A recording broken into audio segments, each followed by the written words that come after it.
What it do? Bedtime crew. Hey man, listen. Today I am here with my UFC 303 Pereira versus Prochazka predictions, covering the full card, early prelims, main card, main event, all of it. You know the bedtime BICKS, they never miss, dude. They never miss like Steph Curry. Trust. All right, dude. And let's start off fucking strong on the early prelims. We got Ricky Simon versus Vinicius Oliveira. Now, this is a pretty exciting matchup. This is pretty good for UFC in current day. This could be the fucking main event of a fight night with the current UFC lineup we got going, dude. Ricky Simone, I believe he's the favorite. Pretty decent bantamweight fighter. Like, he was ranked for a little bit. Excuse me. He was ranked for a little bit. He's fought like Song Yadong and fucking Uriah Faber and Marlon Moraes and a lot of good guys at bantamweight. Vinicius Oliveira is coming off that crazy flying knee TKO. I mean, it's not really that impressive. I literally did that in the gym last week. I just didn't have the cameras on. But I'm gonna go with Ricky Simone here by either decision or I can see a late TKO. And I know that's a bit, outside the box, but I'm feeling like outside of the fact that Ricky Simone's a little bit chinny, he might get caught early on. I feel like even if he gets dropped early on, he's going to kind of rally for a late TKO, or he's just going to win a decision via control time. I mean, we saw this guy, Vinicius Oliveira, get wrestled by this random NPC in his last fight for most of the fight, and then come on strong later in the rounds. So, listen, there's always a risk with Vinicius Oliveira KOing Ricky Simone, but in my opinion, I think Ricky Simone's going to win a decision 29-28, maybe 30-27, and get a good bounce back victory. I just think there's a little bit of a difference in levels, and we're talking about a guy that was ranked at bantamweight for a while, that was on a pretty decent win streak. I trust Ricky Simone to get this one done. Let's move on. We got Ray Soroya versus Carlos Hernandez. Ooh, man, couple of big names here. I'm going to go with Ray Soroya to win this one by decision. I know he's the kind of untested young prospect. Usually, you guys know me, I like to pick a good crafty vet here and there. But man, I've watched Carlos Hernandez fight, and this guy literally... what does this guy fucking do, bro? What does this guy do? Like, what's he going to do to win, bro? I've watched him strike. He's just kind of patient. He's just kind of like, touch, just looking for a little, unanimous decision victory via striking. He's got good scrambles. I think early on, Ray Soroya is going to be, struggling to hold him down. They're going to be scrambling a lot. But I think Carlos Hernandez's fight IQ is a little bit sus. And I think if I trust somebody to go long in a fight and consistently stay sharp with their grappling, be looking for a big moment, it's going to be the debuting young prospect that trains with Tatsuro Taira, who's already beat Carlos Hernandez. He out-grappled him and he KO'd him. And part of the reason that fight went so well for Tatsuro Taira was the fight IQ of Carlos Hernandez. So I'm not going to say he finishes Hernandez. I think it's going to be a very close fight, 29-28. But I think when you're thinking about who the judges are going to give a close fight to, it's going to be the young prospect. So I'm going to say Ray Soroya by decision. Let's move on. We got Andrei Arlovski. He's a great fighter. I'd love to rematch him. If Andrei Arlovski wins this fight, I'd love to defend my interim heavyweight title against him. He's a great fighter. He's only young in the game. He's only 45 years old. Right? I'm going to go with Martin Buday to win this one. Now, I know this guy's a fucking blob victim. I know that. Okay, dude, I know this guy got blobbed on by Shamil Gaziev. Literally, Shamil Gaziev blobbed all over this guy. But outside of that, he's a decent heavyweight. He pushes a decent pace. He's well-rounded. I'm going to be real. I've never watched this cunt fight in my fucking life. He's just an NPC heavyweight rando. But, dude, Andrei Arlovski is just cooked at this age. I'm trying to be technical with my explanations here. I'm not going to be the type of nerd that's talking about fucking outside foot position and shit like that, because nobody gives a fuck about that. Realistically talking about this fight, Andrei Arlovski is cooked, bro. He is 45 years old. He lost by knockout to Don'Tale Mayes, who's like 10-11 in the UFC, bro. I definitely could see Andrei Arlovski fluking a decision win, because he does look good against a lot of these younger guys, but he never wins. So I'm going to say Martin Buday by 29-28. Snoozer decision. That's what I think. Maybe he chins Arlovski randomly. But yeah, I'm going to say Martin Buday by decision. Let's move on. We got Michelle Waterson Gomez versus Jillian Robertson. I'm going to go with Jillian Robertson to win this one by late submission, maybe a decision. Now, I understand that Michelle Waterson is actually kind of good.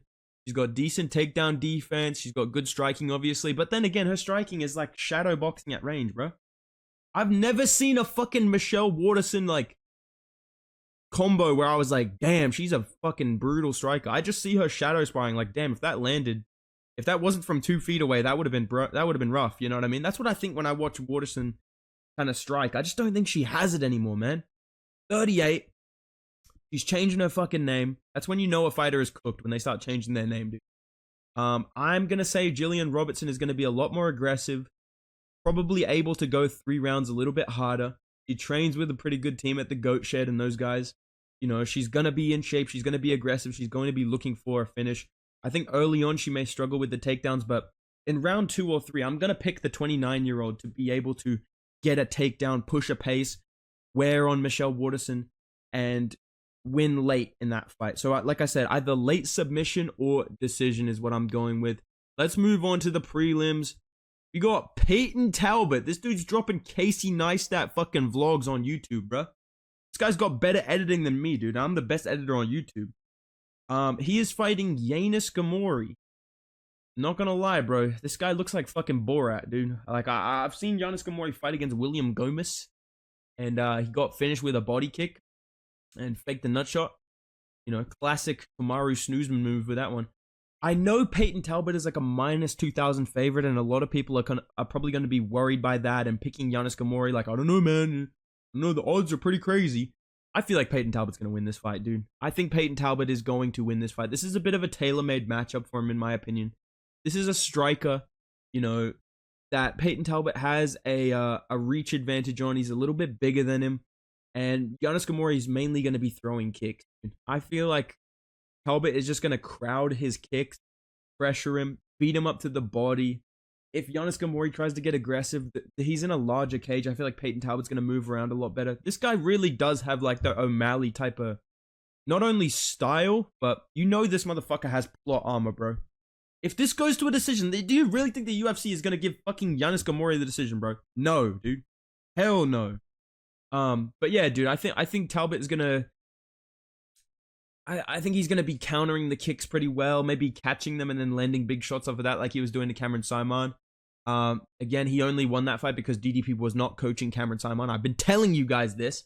But yeah, dude, Peyton Talbot, I think he can grapple if he needs to as well. Maybe this goes to a decision, but I'm just going to say he finds some sort of like TKO body shot, round 2, round 3, maybe with a knee or a left hook to the body. I think Peyton Talbot's going to have a good performance. Let's move on. We got Charles Jourdain versus Gene Silva. How the fuck is Charles Jourdain already like a crafty vet at age 28, bruh?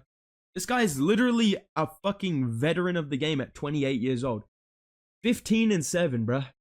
And I know he's the slight favorite. I considered picking him. Maybe I'm going to regret this, but I'm going to pick Gene Silva to win this fight by decision.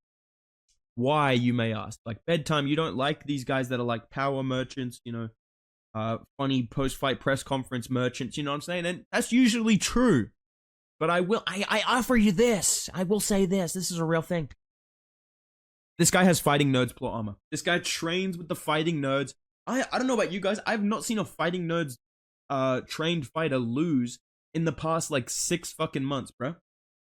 Every time these guys show up, they just win somehow. They're low-key cooking shooter box at the moment. So I'm going to say, based on the fact that Gene Silva has the Fighting Nerds plot armor, he does have the power advantage. I definitely can see him winning a damage-based scoring decision. I think Charles Jourdain has better volume. I think he's able to mix it up in the grappling and look for a submission. I think that's a real possibility here. But Gene Silva is a powerful puncher, right? He smoked the GOAT, Weston Wilson. I think that Gene Silva is going to win a damage-based decision based on, you know, having bigger moments, swinging bigger shots that don't even necessarily land clean, but hit the guard and sound worse. I think Gene Silva is going to find a way to win this one by decision. Again, almost picked Jourdain. I'm just going to go with the underdog of Gene Silva, though. Let's move on.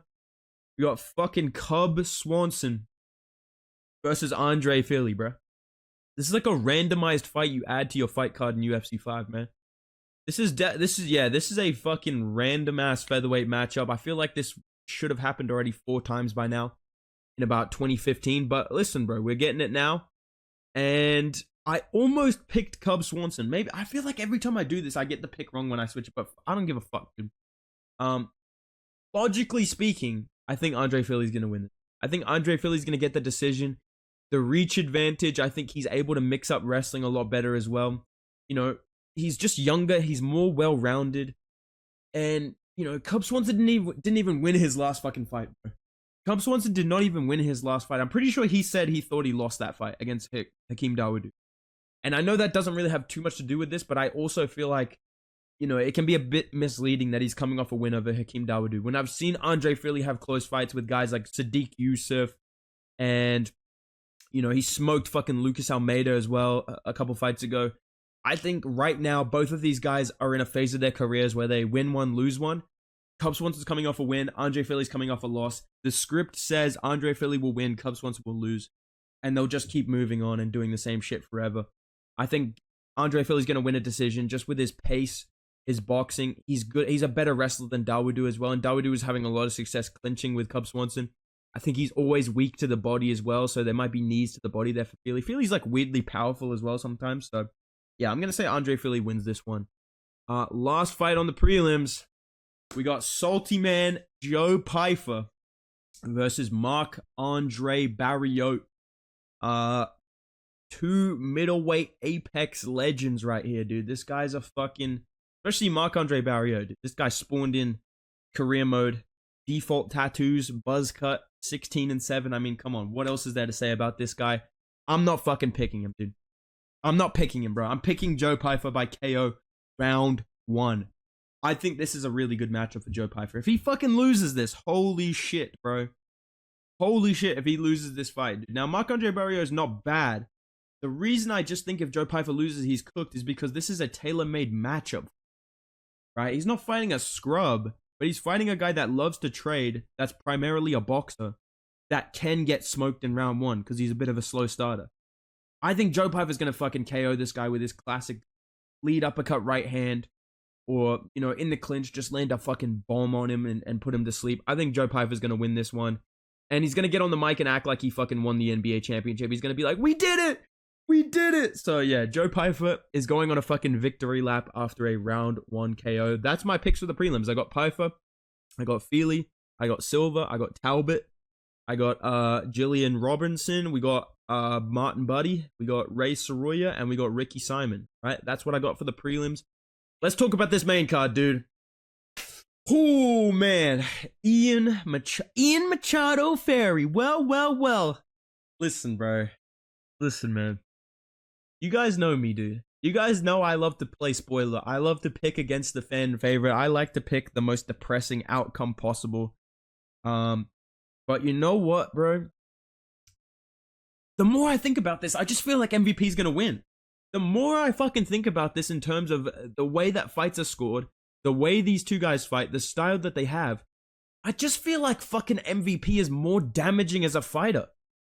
Like, I can't remember. There's no fights of Ian Garry where he's just hurting the guy every single shot. You know, like he fucked up Neil Magny. But even then, Neil Magny was in that fight the whole time in terms of being conscious, right? Like, he's not hurting him. He's just like busting up his fucking legs. And I don't think he's going to do that to MVP, right? He did mix in grappling against Neil Magny, but what I mean by who's more damaging, MVP, every shot he landed against Kevin Holland was like, oh fuck, how did he eat that, right? Like, it's these big explosive exchanges and he only has to do it like 4 or 5 times in a fight. So I just feel like in this matchup where MVP's the bigger man, he's more explosive, he's a pure fucking striker, Ian Garry is already on the back foot by having to kind of... I feel like he has to wrestle to win this fight. I'm just going to say that, bro. And it's not what he's best at. You know, he is a striker. He's trying to pressure you with his boxing. He's trying to head kick you. He's trying to kick your legs. And I feel like against MVP, he has to kind of concede that he does have to grapple to win this fight. Nobody has just purely outstruck MVP. People point to the Douglas Lima KO as if anyone else could fucking do that to MVP. Like, that's like a 1 in 100 sequence of events, dude. And I just feel like MVP has more power. He's more explosive. He's the better striker. If Garry takes him down, he's not really playing into his own game, and it may not be as effective as he thinks against a guy like MVP, who's been training his entire career to not get fucking taken down, right? And even when he does, I've never seen somebody take down MVP and just damage the fuck out of him. Like, if Garry takes him down, this is what's going to happen to Ian Garry. He's going to take down MVP with his little judo. He's going to be like, sit down, shut up, I'm winning this fight, I'm the next Conor McGregor, I'm the fucking future of this sport. And MVP's just going to hold his wrist, bro. MVP's just going to hold his wrists until they either stand back up or until the round is over and he's already done more damage to Ian Garry.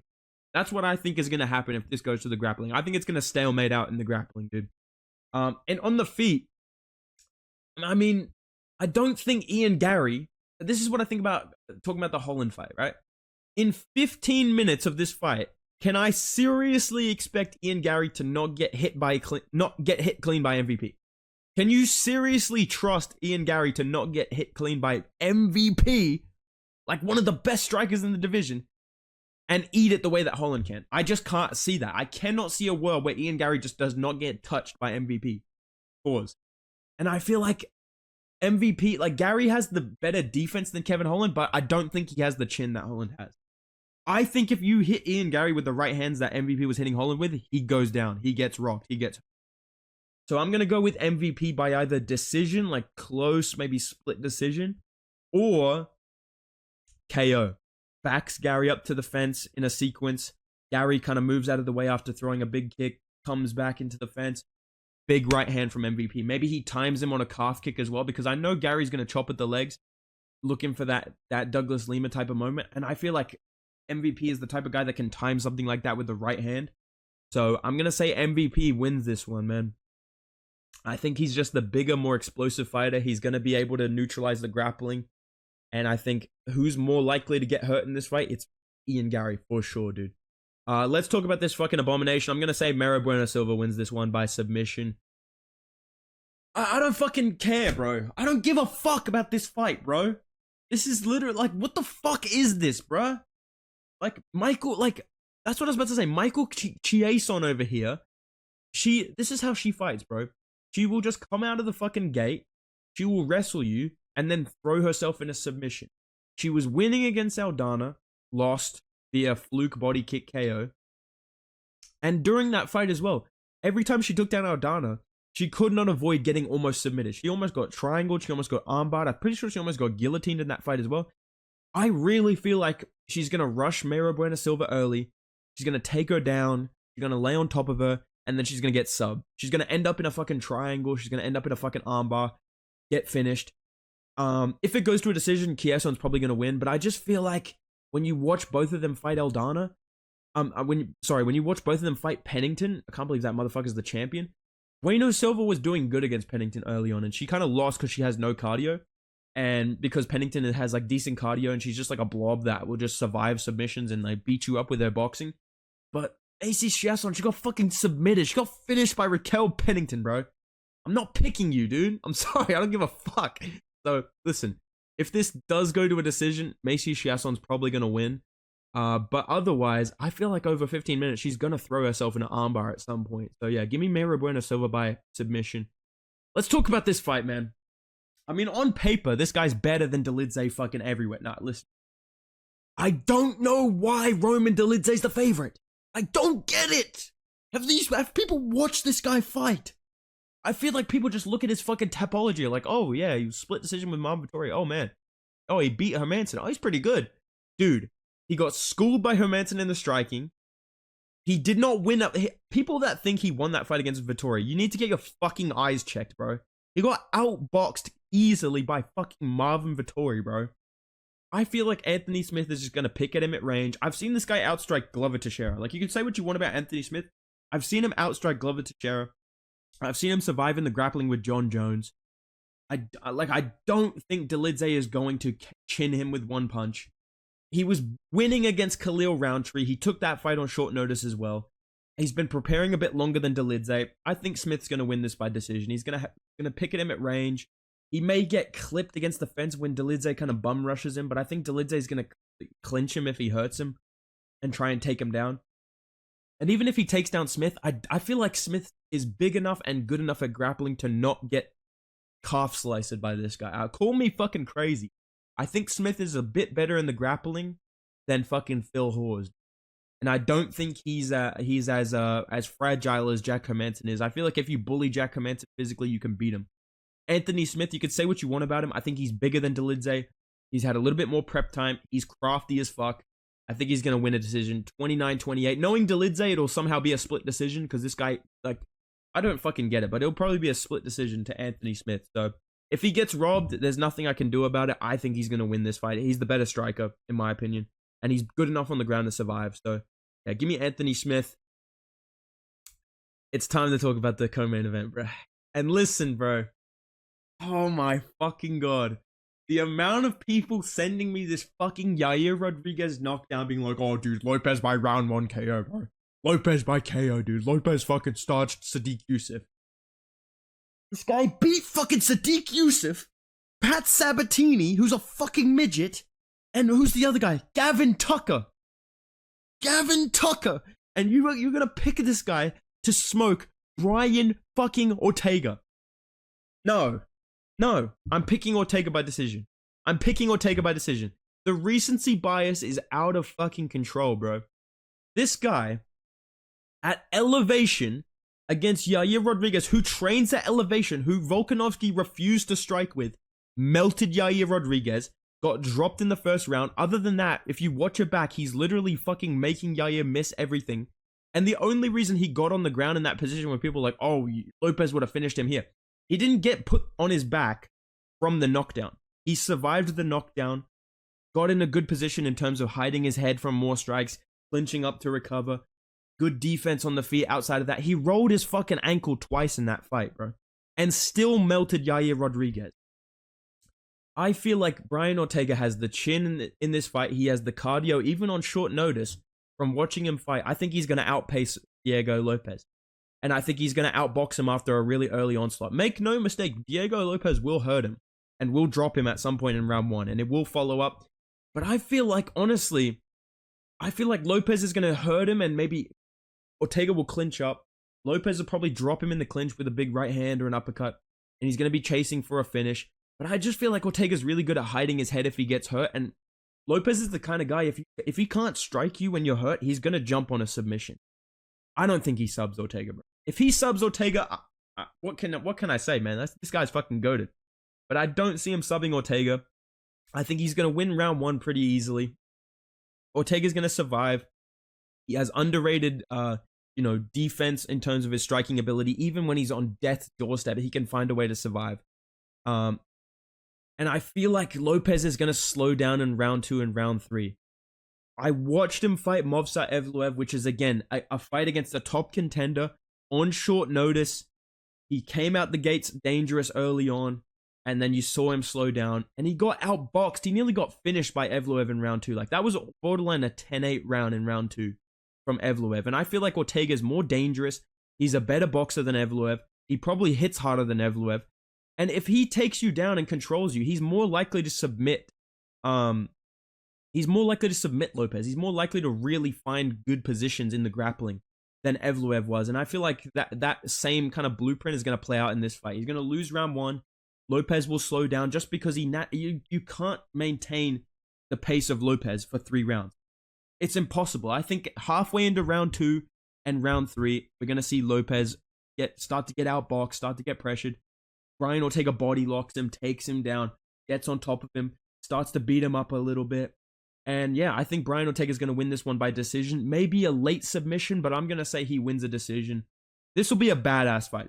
Regardless of the outcome, I think this is going to be a fucking banger of a fight. If Lopes wins, this is not like a Benoit Saint-Denis thing where I think he's like a fraud. I just think that from his style, he's going to gas in round 2 and 3. And I think Ortega's tough enough to make it to that point and capitalize, control him on the ground, pressure him with his boxing, land good strikes, put him against the fence, take him down, win the round. So yeah, I'm going to say Brian Ortega wins this by decision. Very close fight. I know it's dangerous, but I got a feeling about the Ortega, about the Eagle, man. You know, wouldn't that be dope, dude? Wouldn't that be sick, dude? If he wins this fight, bro, literally, part of the storyline, dude. Diego Lopes, you'll be back, bro. You just got to break your beak, sharpen your talents, bro. But yeah, that's my pick.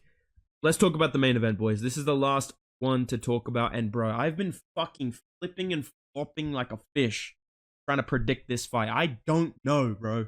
I don't know. I don't know, man. Like, this is fucked, bro. Because it's just like the first fight.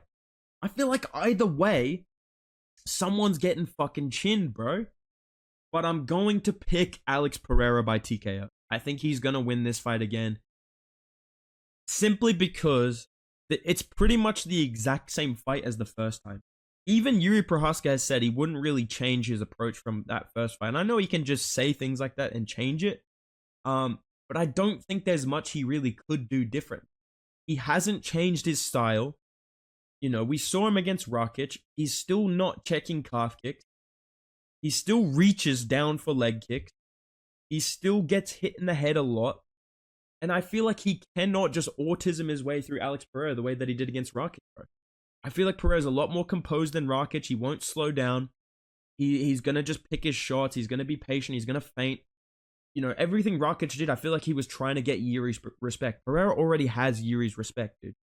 And if Yuri wrestles him again, I can see the fight going into round 3 or 4 just because Pereira is another guy like MVP. When he gets taken down, he's not trying to get back up, really. Like, unless he sees a really good opening to get back up, he's not going to rush to get back up and give up his neck or do something stupid.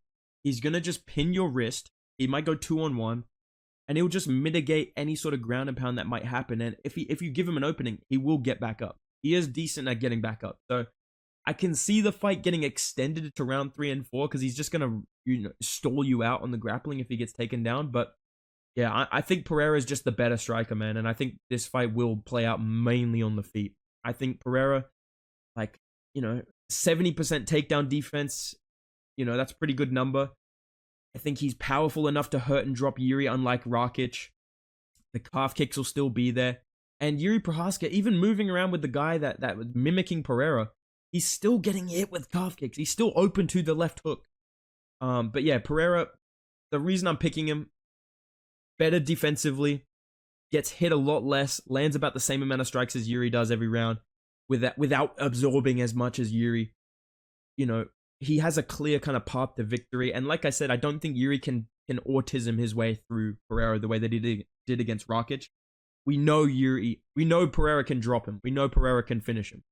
So I see the same kind of fight as last time playing out. Maybe Yuri's a bit more aggressive, but I feel like that might open him to a counter. So I can see, weirdly, Yuri Procházka leaning into a head kick or something because he does reach down for the calf kick.